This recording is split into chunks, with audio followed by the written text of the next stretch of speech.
Muy buenos a todos y bienvenidos a Análisis de Bitcoin. Vemos como en estas últimas horas, después de las compras que veíamos que entraban sobre la zona operativa que teníamos por delante, que era en torno a los 42.360 aproximadamente, ya que aquí tenemos la zona media de la estructura mayor y luego también tenemos por aquí el VWAP mensual, pues tras estas compras el precio comenzó a rebotar hasta lo que era antes la zona del soporte de la estructura que estuvimos trabajando en vídeos anteriores. A nivel operativo comentábamos ayer cómo, desde mi punto de vista al menos, esa estructura ya había sido resuelta, la que trabajamos en días anteriores me refiero, y que por lo tanto a nivel operativo no podríamos seguir trabajando esto. Sí que es cierto que quizás otro analista de estructuras podría interpretar que esto pudiese ser una sacudida en caso de tener un reingreso agresivo, pero desde mi punto de vista el efecto que ha generado después de la ruptura es demasiado grande como para considerar que pudiese ser eso la sacudida de esta estructura, simplemente mirando el rango de precios que hay. Creo que la diferencia es notoria. Por lo tanto, a nivel operativo yo no voy a considerar operar más esta estructura, pero sí que considero interesantes tener marcadas algunas zonas para lo que son los próximos días al menos. No para buscar oportunidades operativas, sino para analizar la acción del precio sobre estos niveles. Por ejemplo, este uptrust que teníamos por aquí lo voy a eliminar porque ya no nos sirve, y lo que voy a dejar va a ser la zona del soporte y la resistencia marcadas, que si no sabéis en qué zonas estaban, el soporte estaba sobre los 43.244 aproximadamente y la resistencia sobre los 44.323.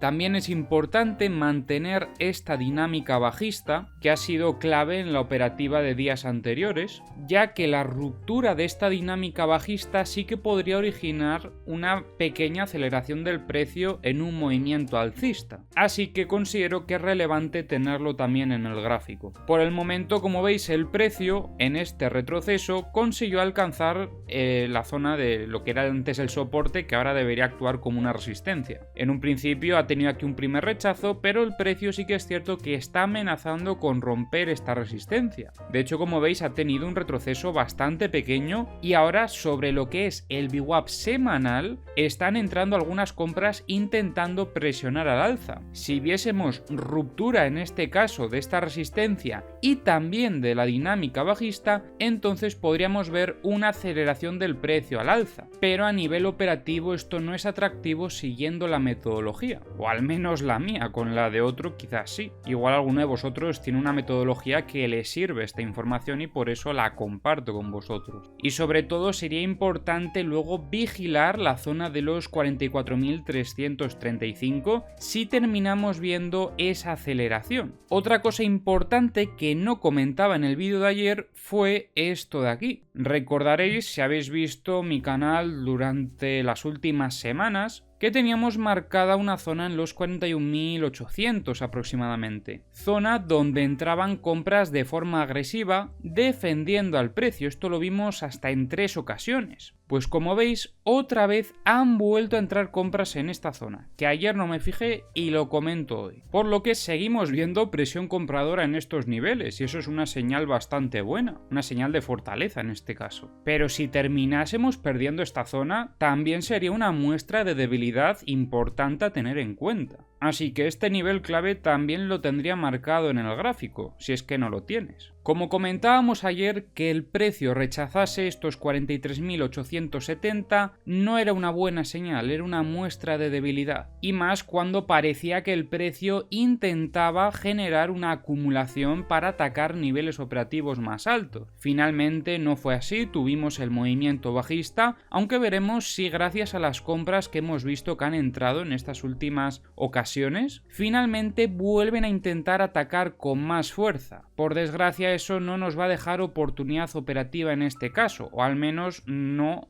me la va a dejar a mí siguiendo mi metodología. Pero si se llegase a dar esa situación, recordemos que también tenemos esta estructura en gráficos de time frame superior, estructura que ya llevamos bastante tiempo desarrollando y que tiene suficiente desarrollo como para poder valorar también operativa sobre ella. En este caso el soporte está sobre los 40.180 y la resistencia en los 44.710. Es por eso que también tenemos que vigilar estos dos dos extremos. Mientras esta estructura se ha estado desarrollando, hemos estado buscando también oportunidades operativas en timeframes inferiores. Pero no se nos puede olvidar también esta otra estructura que nos puede dar otra oportunidad más. Bien, y pasamos ya a revisar como siempre las herramientas. Hemos visto cómo el precio se ha estado llevando algunos pequeños clústeres que había por el camino. No eran tampoco zonas que tuviesen muchísima liquidez de todos modos. Sí que por ejemplo en el caso de 100X comentábamos ayer esta zona de aquí, los 42.903 que se han llevado hoy, como veis. Es por eso que cuando revisamos las zonas de 100X sobre todo os digo que son zonas que es bastante probable que el precio visite para buscar toda esta liquidez de la gente que llega tarde o que entra de forma agresiva. Como veis ahora mismo empezamos también a ver liquidez por parte de los short de 100X en los 43.303 y también en estos niveles en torno a los 43.955 quedó liquidez. De 50X veíamos cómo ayer limpiaron esto y ahora mismo también se empieza a acumular bastante liquidez sobre la zona de los 43.374. Ojo con esta zona porque empezamos a tener bastante liquidez tanto en 50X como en 100X. Y bueno, 25X tendríamos que hacer zoom out para ver cerca del precio donde hay liquidez, porque donde más encontramos es por parte de los shorts sobre la zona de los 45.200 aprox, y luego por parte de los long pues tendríamos que bajar mucho más. En el multibook vemos cómo entran ventas de forma agresiva en los 44.500, también empieza a entrar volumen de ventas sobre los 44.200 y también sobre los 45.000. Y para terminar vamos a revisar de Kingfisher. Ayer comentábamos cómo había más liquidez por parte de los short que ya se han estado llevando, pero sigue quedando liquidez, por lo menos hasta los 44.000 parece que hay liquidez. Vamos a ver aquí, pues mirad, sí, hasta los 44.000 aproximadamente tenemos bastante liquidez por parte de los short. Por parte de los long hay un poquito, en torno a los 41.960 aproximadamente. En los CVDs veo como más o menos todos siguen al precio, quizás en estas últimas horas han estado descargando un poquito algunos exchanges, pero durante el movimiento más o menos todos han seguido al precio. Y bueno, en los mapas de corto plazo, después de este movimiento alcista, pues como es obvio, ha entrado liquidez por parte de los long. Sobre todo tenemos aquí mucha en los 42.230, aquí vemos como tenemos un poco en los 42.840 y desde los 42.400 hasta los 41.910.